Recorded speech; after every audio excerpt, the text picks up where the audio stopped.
ekshumasinya seperti apa dan berapa jam, Bang? Oke, baik teman-teman, terima kasih atas kehadirannya pada masih gunanya untuk mendukung proses penyidikan yang kita telah laksanakan. Dapat saya sampaikan bahwa Polres Metro Depok menangani perkara dugaan meninggalnya anak berusia 6 tahun yang kami duga dilakukan oleh ibu sambungnya ataupun ibu tirinya. Dapat kami jelaskan, proses ekshumasi pada siang hari ini berjalan lancar. Kami berkoordinasi dengan tim forensik dokter Rumah Sakit Kramat Jati mulai pada pukul 10 dan telah berakhir pada pukul 11:15. Saya jelaskan kesimpulan sementara dari hasil proses yang dilaksanakan barusan, yaitu kami mendapatkan ataupun tim dokter menjelaskan bahwa adanya pendarahan di bagian kepala yang kemungkinan besar menyebabkan meninggalnya korban. Jadi ada aliran darah yang tidak lancar dan bagian kepala ataupun bagian otak mengalami pembengkakan. Kemudian ada beberapa luka juga ditemukan di sekujur badan korban, terutama di bagian punggung beberapa sedikit, kemudian di bagian bibir.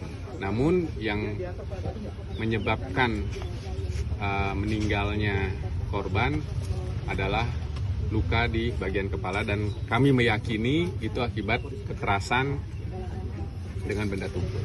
Dan kalau yang di punggung itu apakah akibat luka bakar atau? Dan pertama kali saya datang ke rumah neneknya itu di mana jenazah berada, pertama saya datang untuk saya cek dulu mukanya ya. Saya buka tutup kainnya, saya dapatin ada sebuah sumpal di mulut sini berupa tisu, di mana itu fungsinya untuk mencegah darah keluar lebih banyak karena ternyata di situ ada luka robek di bibir bawah. Nah, kemudian langkah berikutnya saya melakukan koordinasi dengan pihak keluarga untuk memandikannya karena yang kami pahami yang paling berhak mengurus jenazah adalah pihak keluarganya sendiri. Maka saya tanya bapaknya mana dan ibunya mana. Makanya dipanggillah bapaknya untuk masuk dan juga ibu yang ada di situ. Dan saya tidak tahu kalau ternyata ibu yang ada di situ tuh ibu sambung atau ibu tiri ya. Di formulir yang saya terima itu status meninggalnya anak karena itu disebutkan karena panas tinggi. Saya datanya di situ, saya pegang data itu. Maka ketika proses memandikan, saya cek dulu, biasanya saya cek dulu kondisi tubuh jenazah. Saya dapatin ada beberapa luka atau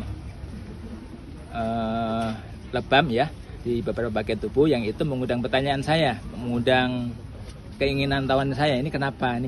Jadi itu saya tanyakan kepada bapaknya, yang dimana bapaknya juga saya ajak untuk memandikan jenazah. Jawaban bapaknya ketika saya tanya, ini kenapa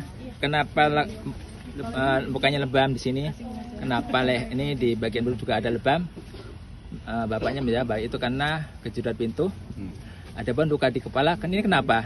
Ini bapaknya menjawab karena jatuh di kamar mandi dan kejedot pintu. Dan itu jawaban itu bagi saya sebuah keanehan, cuma saya pendam keanehan tersebut karena tugas saya di situ adalah memandikan jenazah sampai selesai.